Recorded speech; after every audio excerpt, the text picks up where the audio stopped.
Përshëndetje, unë jam Shpresa Banja, presidente e forumit të Grua Alban, një OJF që për më shumë se 25 vite bën 3 shërbime konkrete për gratë dhe vajzat mbijetura të dhunës në familje, për qarkun e Elbasanit, por edhe më gjerë, sepse kemi patur vite që kemi punuar dhe në bashkinë e Rogozhinës dhe të Kavajës.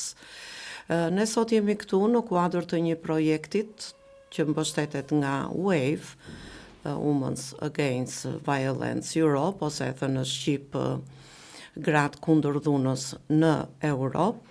Është një rrjet shumë i madh që ka në përbërjen e saj 186 OJF dhe Forumi i Gruas është njëra nga këto OJF prej shumë vites që është pjesë e rëndësishme e këtij rrjeti.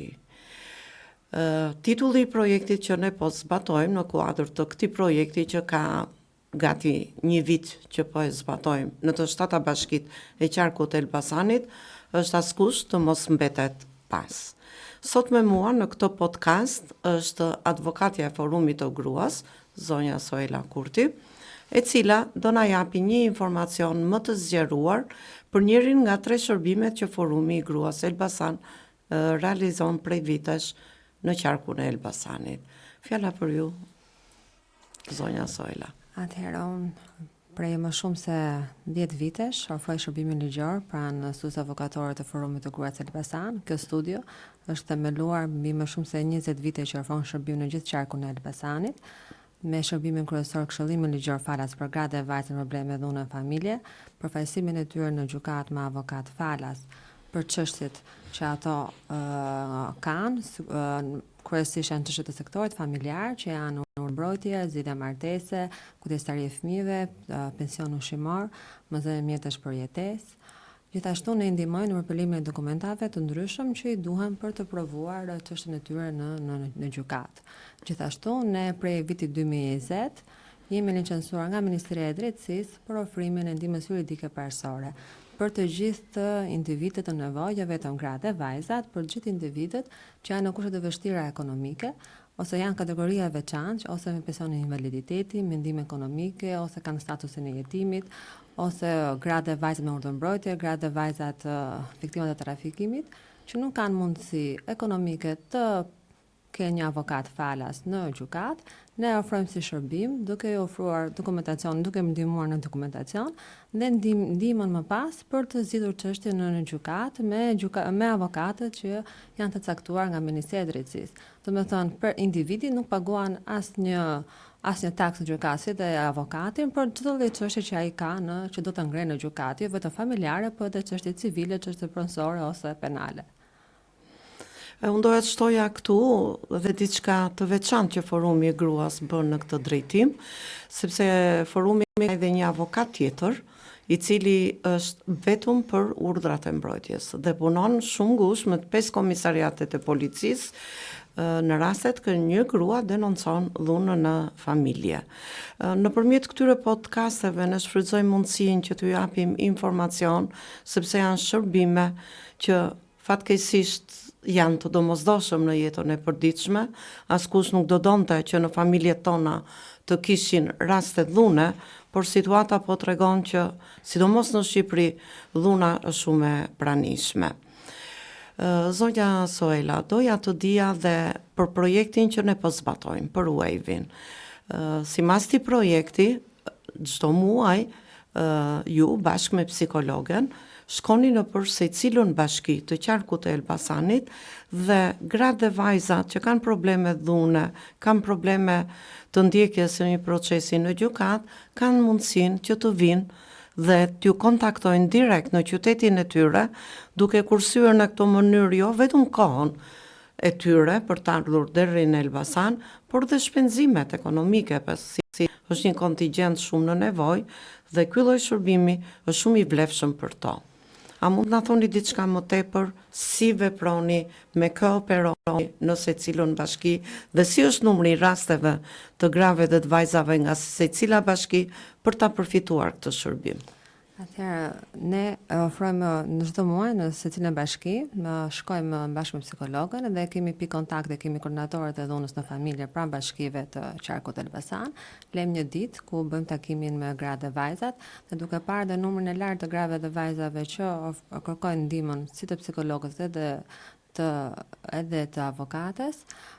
Kemi vënë re që kemi më shumë raste tani, nëse kishim më shumë raste nga Bashkia e Elbasan, se janë më të lehtë për të ardhur të zyrat tona në Elbasan, tani këto muaj kemi pas më shumë raste nga këto bashki.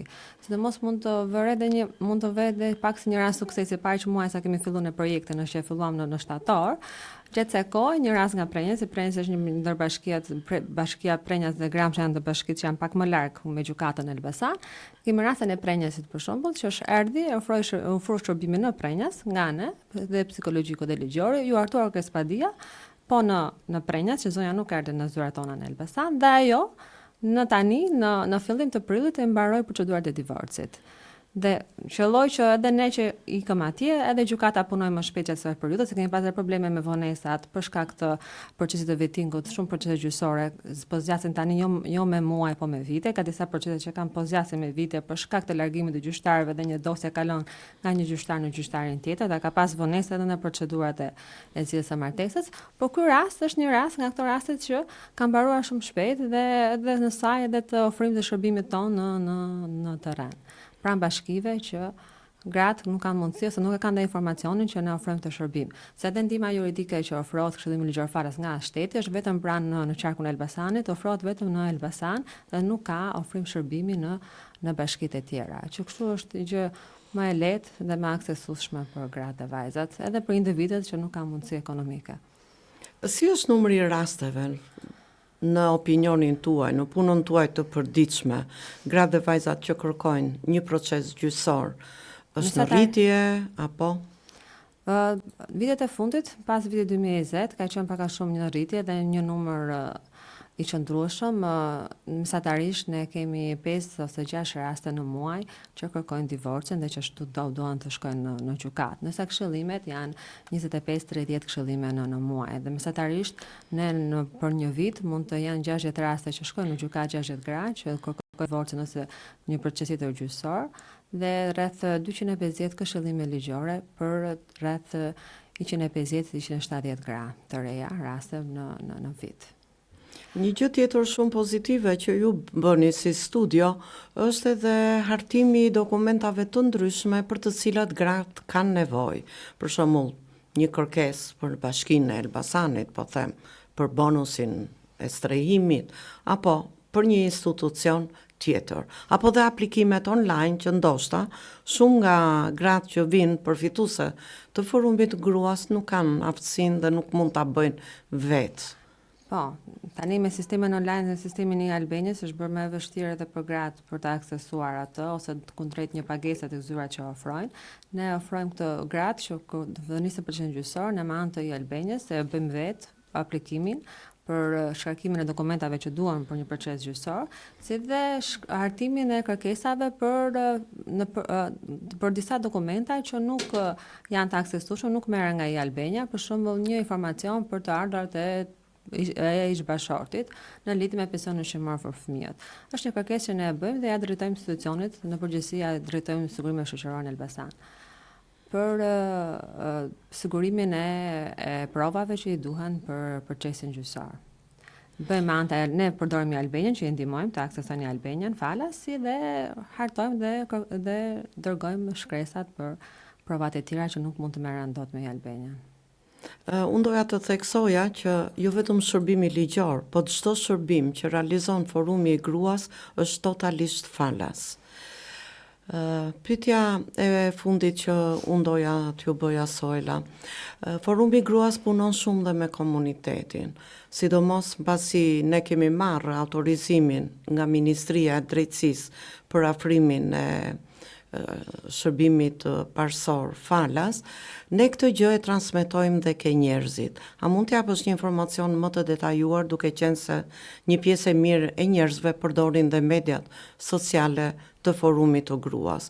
Ju e thatë pak a shumë në fillim, por në këto takime konkrete, ndërgjegjësuese që ju realizoni, si e mirëpresin njerëzit këtë lloj takimi, këtë lloj informacioni, që jam shumë e sigurt, sepse megjithëse kanë kaluar 25 vjet që ne bëjmë shërbime konkrete për gratë dhe vajzat, akoma për fat keq ka shumë gra dhe vajza që i drejtohen një avokati.